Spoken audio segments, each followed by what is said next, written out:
I'm honored to be able to speak with you all today. My plan today is to give you a walkthrough of Viewabill, a software that we launched in 2013. But before I do that, I want to tell you a story. Once, in 2011, I had a client ask me to write time off.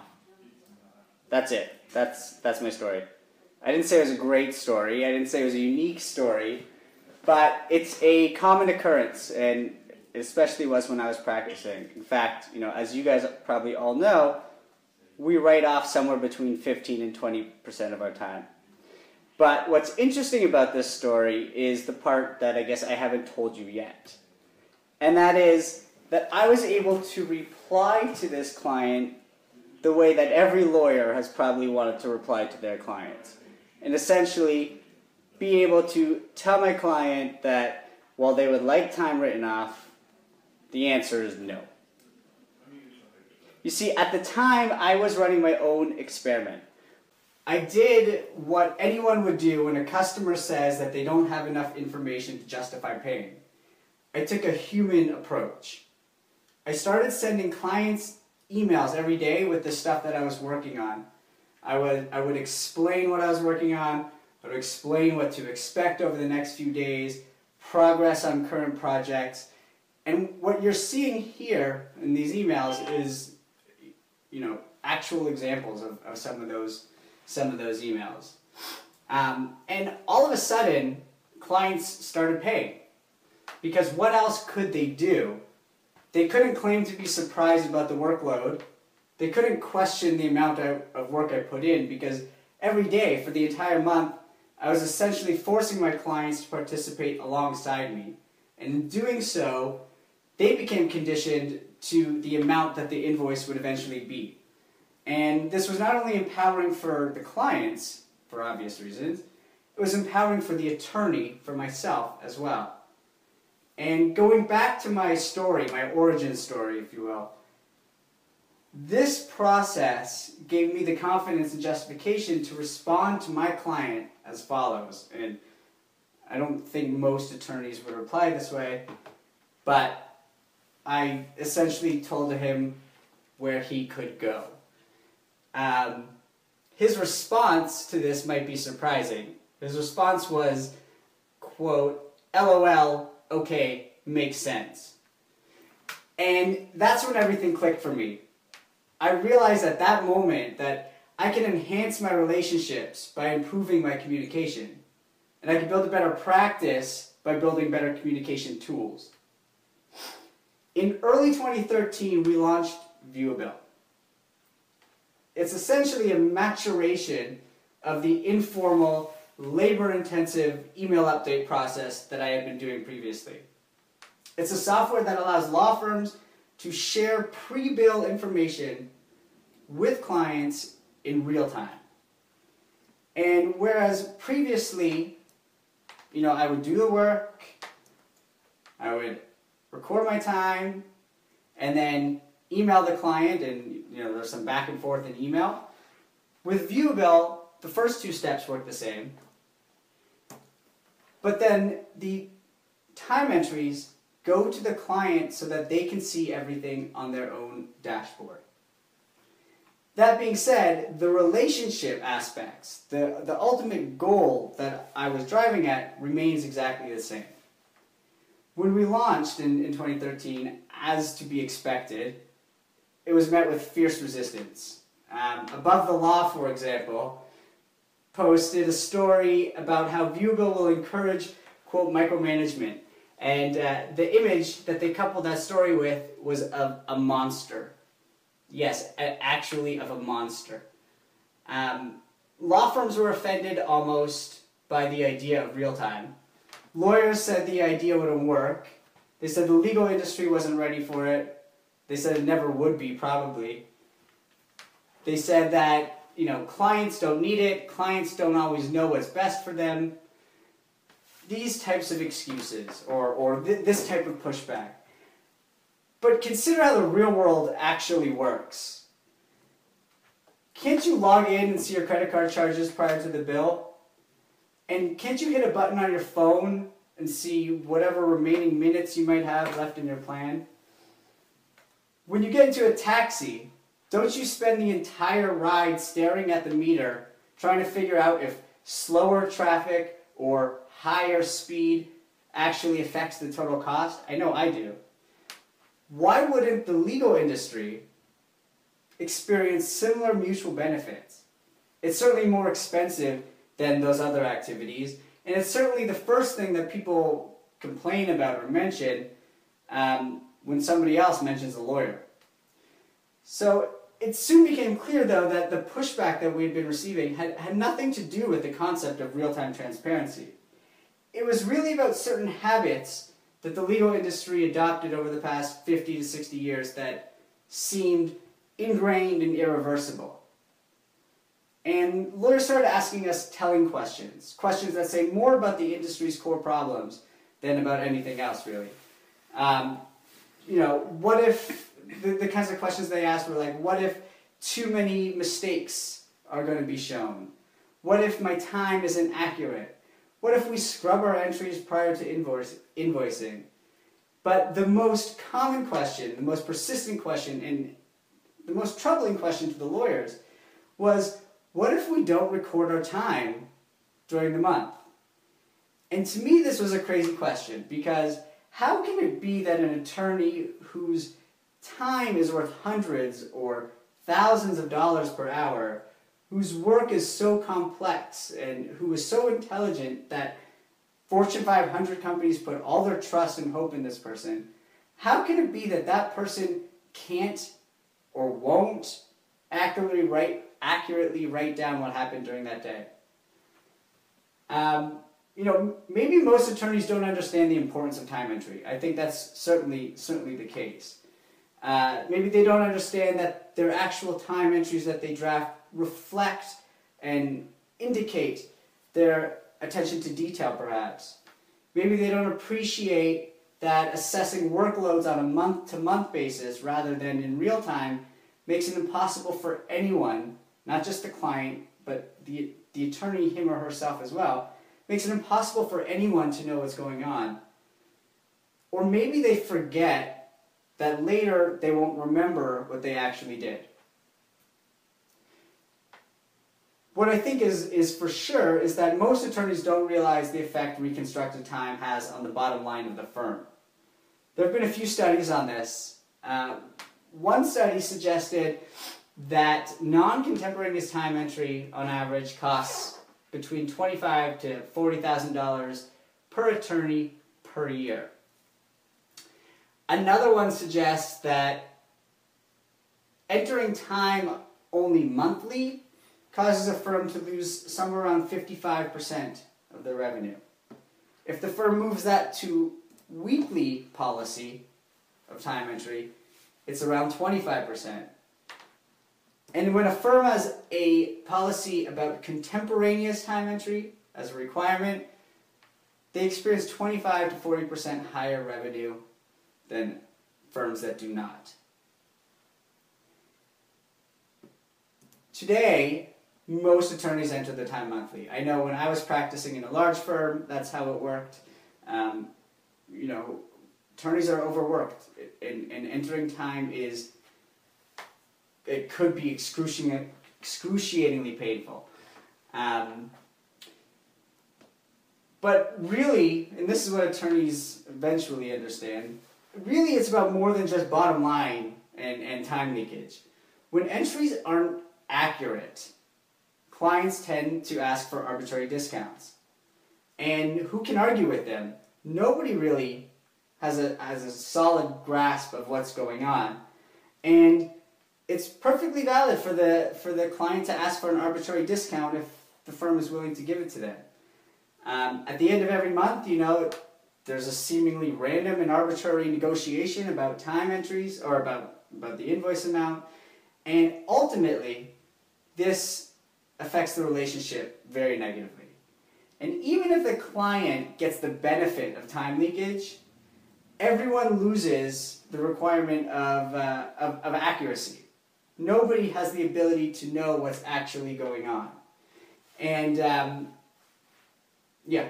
so we added a metric on Viewabill, and it's called the average entry delay. what we did was we started to display how long it took for an entry to be recorded relative to the date that the entry corresponded to.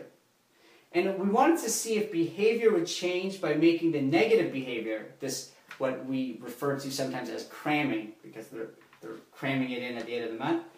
We wanted to see if making that behavior transparent would have other behavioral effects. And we were very excited to see that our hypothesis was correct, that exposing or displaying this type of information did positively affect the behavior of people who are entering time. When a firm first joins Viewabill, typically, what we see is in the first month of working with clients, the first 30 days, their average entry delay hovers around 27%, which makes total sense because they're doing it at the end of the month. They have not yet had time to change their habits. In the second month, or by the second month, by the 60th day, really, it hovers around 15 days, and by the third month, it gets down to less than 7 days. Nobody forced anybody to put their time in sooner. No firms that I know of, and you know, maybe some of you in the room know otherwise, but to my knowledge, no firms threatened associates to put their time in. It was simply a matter of everybody understanding and knowing and appreciating and internalizing the fact that a client could see when the time was recorded. And that itself gave everyone a reason to enter their time sooner. Just last week I saw how powerful this really could be. I was speaking with a VC, a venture capital friend of mine, and he found it unbelievable that attorneys don't record time daily. And while we were on the phone talking about any number of things, unbeknownst to me, he sent an email to a friend of his who's an attorney at a large firm. And take a look at the exchange. Subject line, billable hours. Email says, how often do you record them? Response came back, usually we enter weekly. On client's request, we can also use something called Viewabill, and allows to track hours in real time as they're entered, and we've done daily. I don't know who this attorney is, and I never asked, and his name was actually redacted to me as well. But he freely admits, advertises almost, that if the client has the ability to see things, then all of a sudden this attorney and others like him has a reason to enter his time daily. So real-time visibility then, and the appropriate flow of information, is the key to changing behavior. Without carrots, without sticks, simply by human nature. Let's talk for a minute what the client sees on Viewabill. This is the client dashboard. Clients see basic information about all of their firms aggregated onto the dashboard if they want. They see basic information about spend, hours, some averages, and they also have the ability on some other pages to drill down and see entry by entry, matter by matter, etc.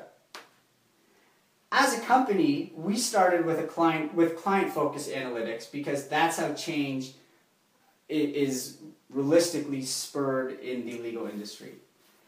But then as attorneys and as law firms started to use this, they started to ask us, well, why can't we see this info? And sure enough, we noticed that attorneys started to create their own, quote, client accounts. And then we saw that almost half the matters being shared with clients on Viewabill were also being shared with more than one partner at the sharing firm. So that's where we are today. The industry has seen positive behavior changes as a result of better communication. People aren't scared of a little healthy vulnerability. Clients are happy when firms offer Viewabill. Firms are happy when clients are happy, etc. But today we're not thinking about today. we're thinking about tomorrow.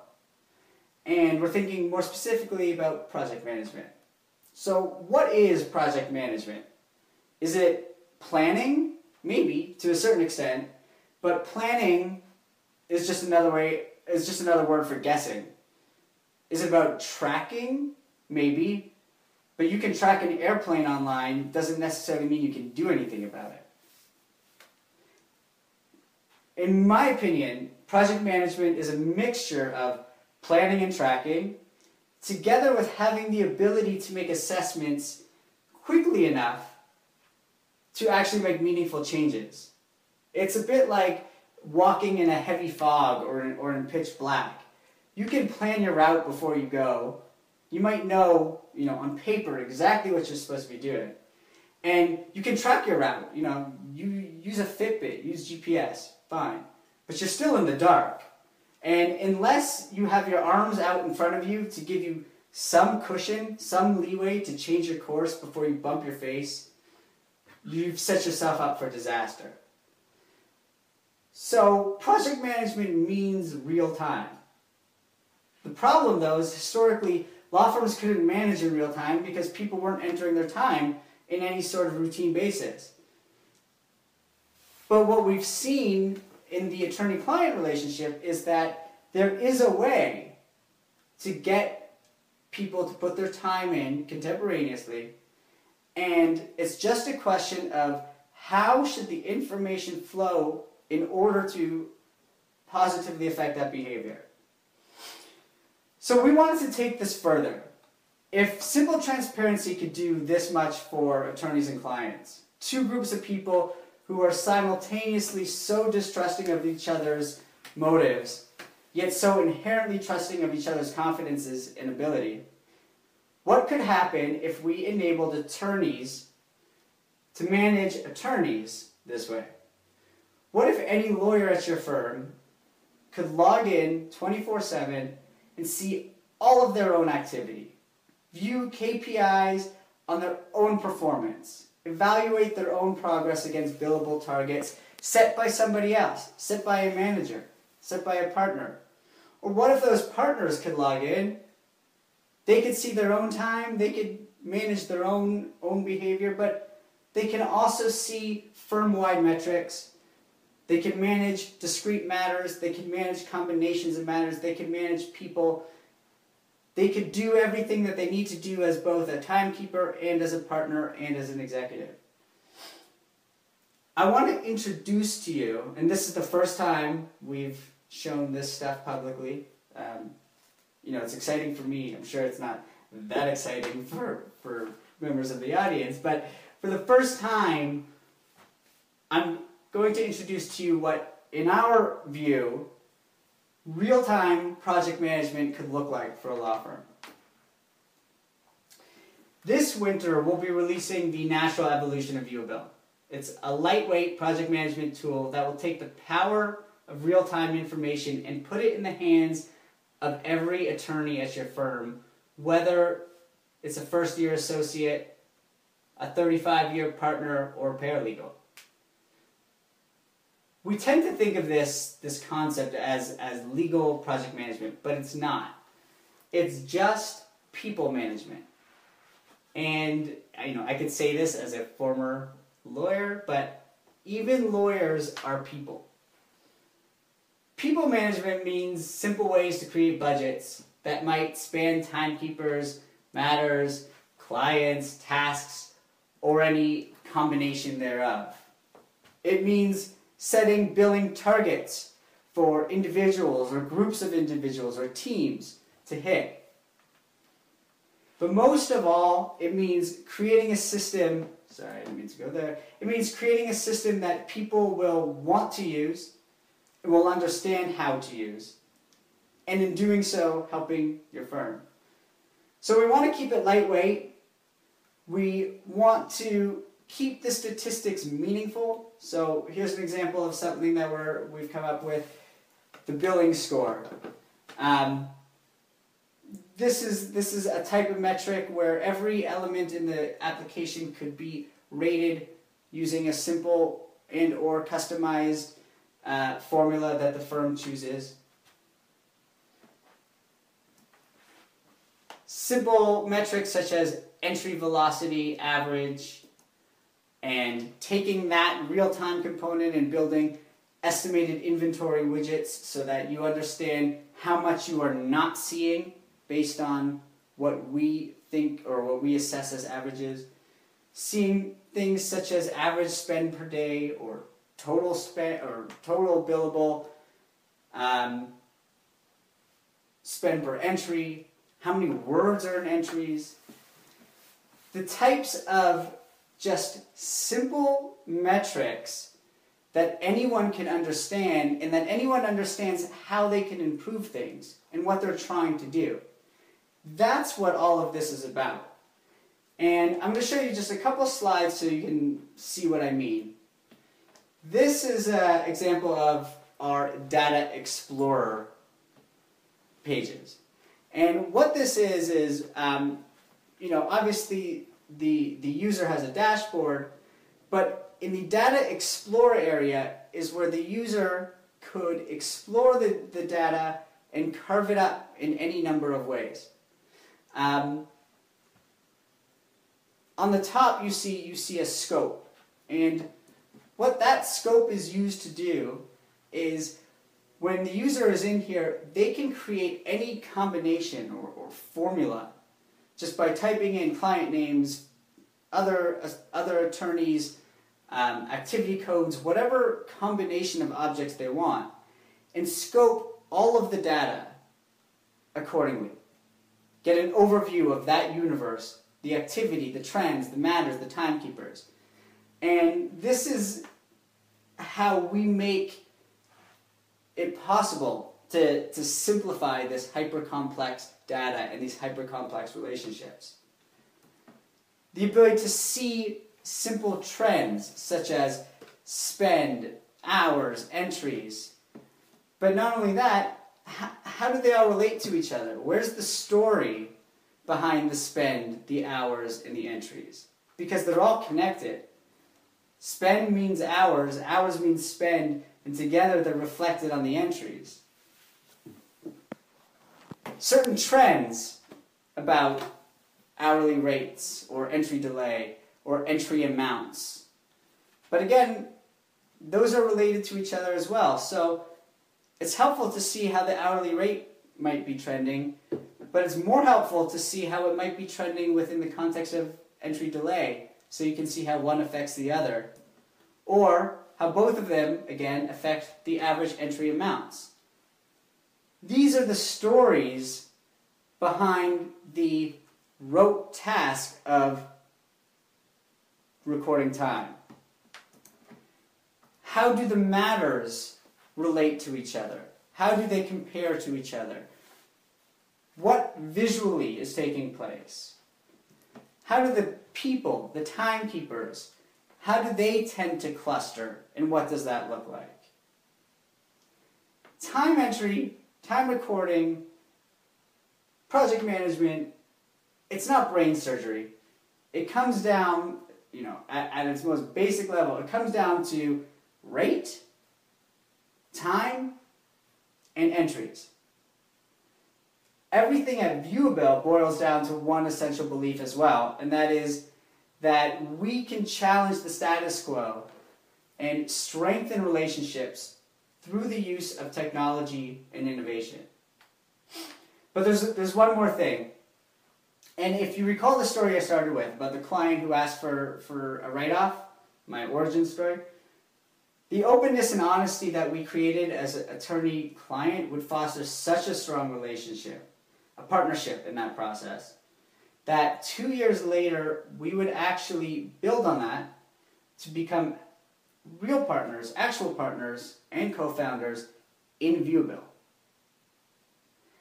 I want to leave you with one thought, and as you're thinking about your technology plans for next year, trying to figure out how to innovate, where to improve, what types of things you can do, I think more important than any specific task or road that you travel down is the philosophy that you go down that road with. And especially in the legal industry, I think it needs a little bit of infusion. But that philosophy is just make sure that you're going where the puck, that's with a P, I know it might not sound clear, where the puck is going and not where it's been. Thank you.